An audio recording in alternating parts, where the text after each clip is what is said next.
that executioner also wanted to be faithful, and suddenly he prepared meat rice, a certain kind of rice, and put them into the bowl of Venerable Sariputta. Then Venerable Sariputta read the mind. You know, Parachitta Vijanana Jnana, reading the mind of others. That would be higher vision, one of the 5 higher visions. It is very necessary to understand what are the higher visions, right? If we have time, I will explain some of them. But as the development of that higher vision, the capability of reading the mind of others, Venerable Sariputta read the mind of that executioner. He himself was introduced by himself as a sinner. His mind was corrupted, very, very corrupted. Corrupted mind apprehends nothing.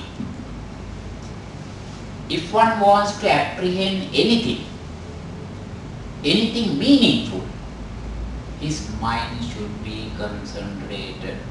That's why before practicing any religion, any kind of religious practice, you are administered 5 precepts according to Theravada tradition in Sri Lanka in particular.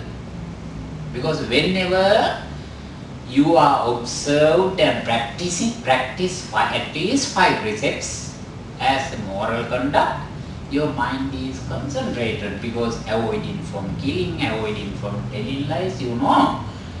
If you practice telling lies, your mind is not concentrated, because always the others may introduce you as a liar, killer.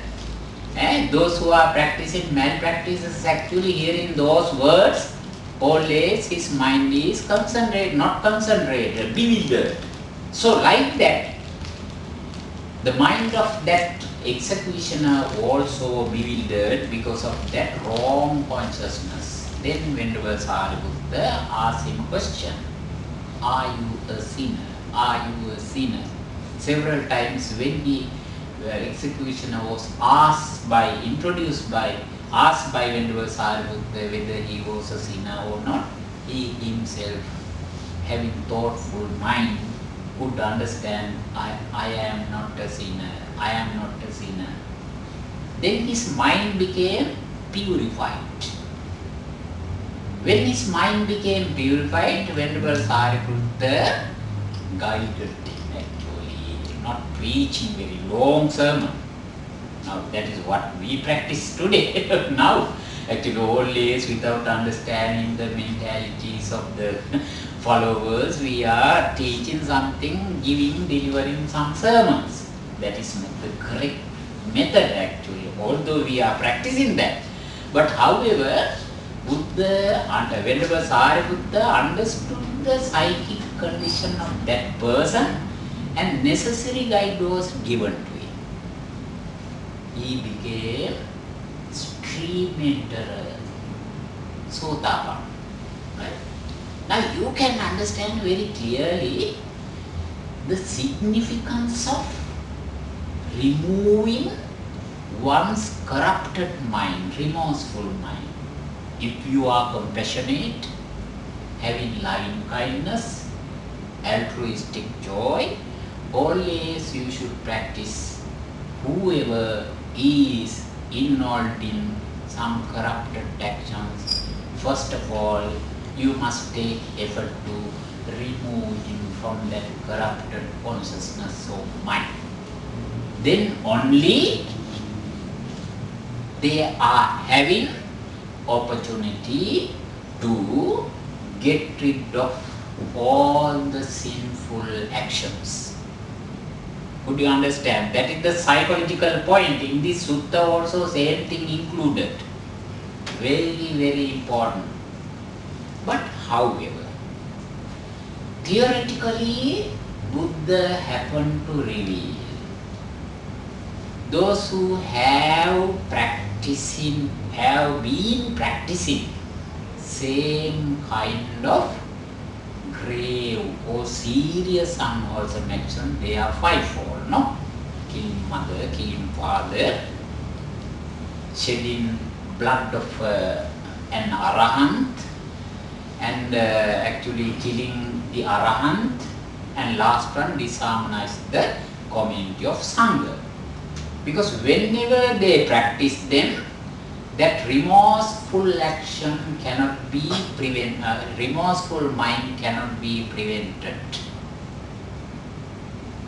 The mother is beloved, the most beloved friend of you, actually disregarding any social distinction. Now, some may think actually the love between parents and children are not evaluated in some cultures. Sometimes actually nurtured, they may be nurtured in some materialistic religious thoughts. But however, irrespective or disregarding any kind of social distinction, religious distinction, racial distinction, or any kind of distinction, actually the mothers and fathers are loving their children, and children are loving their mothers and fathers. So if a certain son or daughter kills her or his mother or father, actually the corrupted thought cannot be forgotten. Because remorse is the criterion to measure sinful action. Now, whatever sinful action practicing by a certain person cannot be forgotten. Actually, it would be diverted into long terms of corrupted mind. So, when the long terms of corrupted mind is practiced by him, actually, definitely he would be a notorious person. Notorious person means actually one who is practicing always doing bad.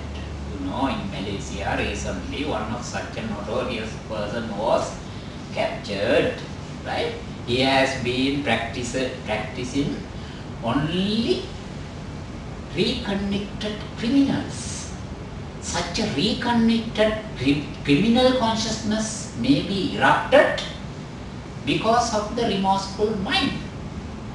That's why always Buddhist psychology emphasize very, very purified, keeping very purified mind.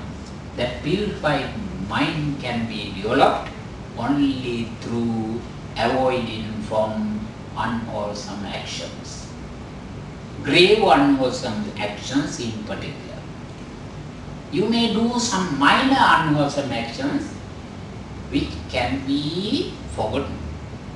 Now sometimes actually because of some social influences, because of some corrupted social conditions, some may be stimulated to do some minor, very small unwholesome actions. You can forget them very well, no? Actually very soon. But however, even the minor unwholesome actions also should be avoided. In Pali language, I remember in Vinaya Pitaka, when the Buddha imposed some Vinaya rules, the Buddha imposed a rule, Anumatte supi vajye subhayadasavi. O monks, always you should be frightened by even minor unwholesome action when they are leading monastery life, right? That is a Vinaya rule.